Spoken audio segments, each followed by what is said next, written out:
Day 2 of the NFL draft in the books. Day 1 for the Browns. They went on the clock for the first time at number 54. Let's start there, Mary Kay. They take Michael Hall out of Streetsboro High School, Ohio State. Went to Benedictine High School as well. A local guy staying home in Cleveland, a defensive tackle. Really kind of adding to that room, interior pressure. That's really what they were talking about after this pick. You know, the Browns are really embracing the whole Buckeye thing, aren't they, right? I mean, Dwan Jones last year, Luke Whippler, they've got Denzel Ward. So when Michael Hall got drafted, he had plenty of warm welcomes from the Buckeye family. Coming back home to Cleveland, he's so excited to be here. And of course, the main reason why they drafted him is for his ability to rush the passer. That's what they're looking for, interior rush.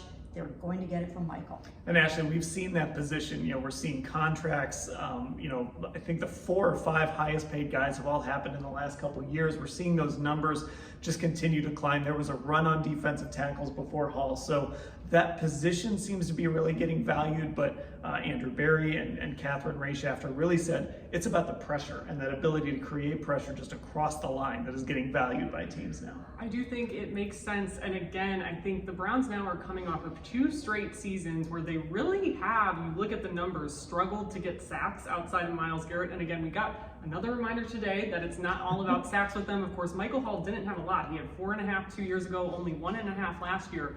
But what was really good was his pass rush win rate, which we talk about all the time. They've talked about a lot with Myles Garrett. So I do think there are other numbers there that they looked at with him, but I do think it's important to get pressure outside of Myles Garrett on this line and get some of those other guys going with the sacks just to make that unit stronger as a whole. Yes, second best pass rush win rate among FBS defensive tackles for Michael Hall. So you can kind of see why the Browns really valued him, even though maybe the sack production wasn't there in his final season with the Buckeyes. Now, Michael Hall has an interesting connection to the Browns' second pick of the day. That was guard Zak Zinter on the other side of the line out of Michigan. And Mary Kay, there, like I said, there's a connection between the two. Not a great one, but there is a connection. It is so bizarre. They will be forever linked because Michael Hall, as it turns out, was the player, the defender from Ohio State who was shoved into Zak Zinter's leg. And it broke. It was such a gruesome injury. Fox Sports refused to show the replay. He was carted off. He missed the rest of the season, the national championship game.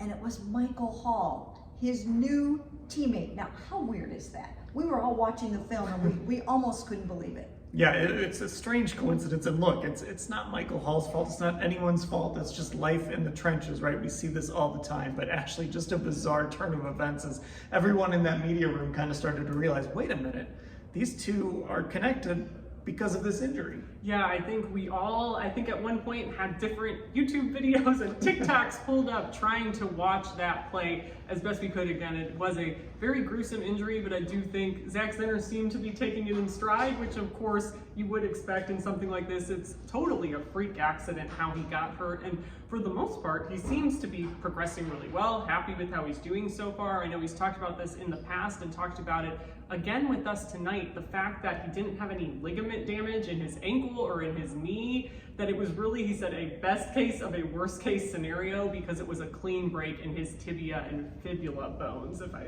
remembered those correctly. I think I got it right?